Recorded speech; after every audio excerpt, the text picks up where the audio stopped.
Well, my dad worked in the steel mills. He didn't have a very good education, so we were at one time migrant workers, living in Texas, going from place to place. So we moved up north to East Chicago, and in East Chicago he found steady work in the steel mills. It was very difficult work, but he basically worked as a laborer many years.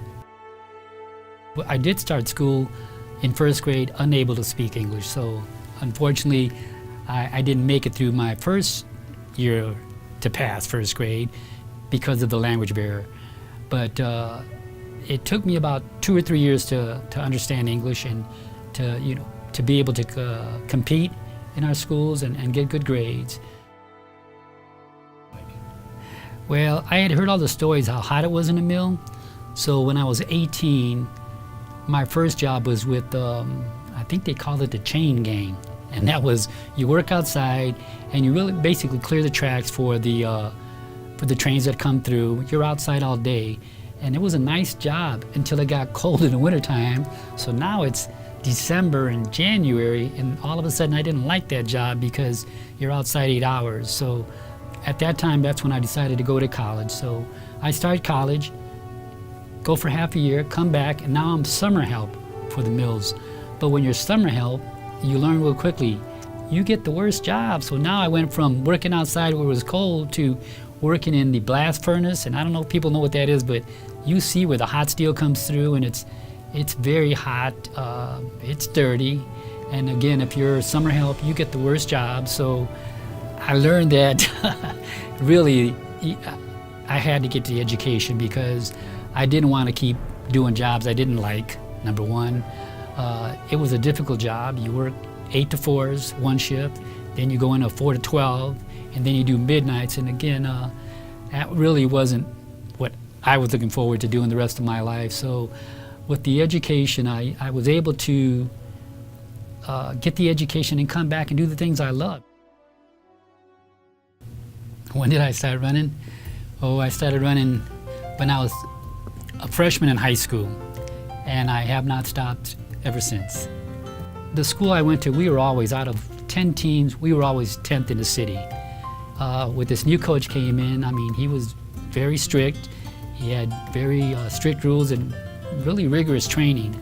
But I started to learn that if you just listen to him, you get better and better. And I'll tell you, in reality, he took that team of athletes who weren't very good, and in 1 year, we were able to move from 10th place in the city to first place in the city. The coach that I met that changed my life his name was Coach Marx Gonzalez. He was a Spanish teacher and the coach who probably had the most influence on my life as far as helping me become a good runner and, helping me really look at the next level of college.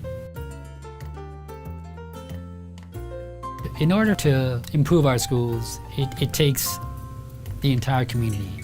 It's going to take the administration, it's going to take our teachers, but a very important component is our community and our parents. So we all have to come together, but I really encourage them to come to all our community meetings because we want them to get the correct information. We want them to get the facts. And again, we want their input on how to improve our schools because, as I said, the schools are the heart of the community. If we help our students achieve, we have good citizens and educated citizens, it only improves Commerce City. My vision is what I was taught by my coach. We always aim very high. So when you hear me speak, I always say I want Adams 14 to be one of the top districts, if not the top district in the state. I would like to encourage everyone to attend our community meetings.